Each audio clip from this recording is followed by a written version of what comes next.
of course, I'm sure we've all heard the phrase, home is where the heart is, and that is very, very true, isn't it? Unfortunately, it seems as if Labour, though, are actually going to want to take that for themselves. So what am I going on about then? Well, according to this article, it says that the Labour-run council's plans to seize 11,000 empty homes, which, if you think about it, is just crazy, isn't it? And I wonder why they could be doing it.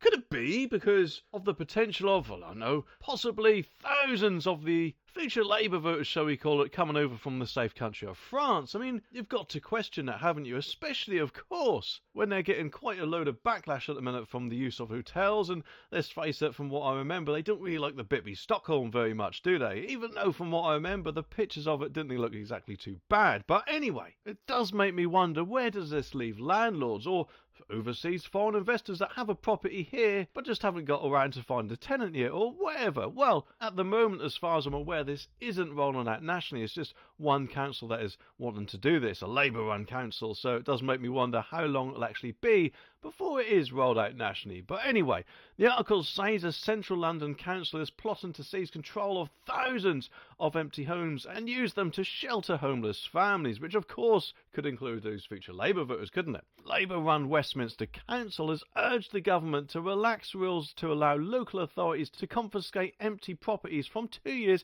down to just 6 months. So let's face it, does appear, doesn't it, they'll be taking quite a lot of homes. And being Westminster Council, of course, in London, these people are more than likely going to be living quite posh pads, I'm guessing, compared to quite a lot of other people around the country. But anyway, this power, known as apparently as an empty dwelling management order, the EDMO, was earmarked by reform by, of course, Angela Rayner. So, just makes me wonder how long Miss Basic Instinct Legs herself has been dreaming this one up. The Housing Secretary, of course she is, in a policy announcement in December. And of course it could have something to do with this, because Adam Hugg, the leader of Westminster Council, described the 2-year rule as extremely limited, and said that the local authorities' 11,000 empty properties could be used to tackle the borough's housing crisis. He said investment properties in Westminster are nothing new, but this council has agreed to spend £140 million on temporary accommodation and to try to contain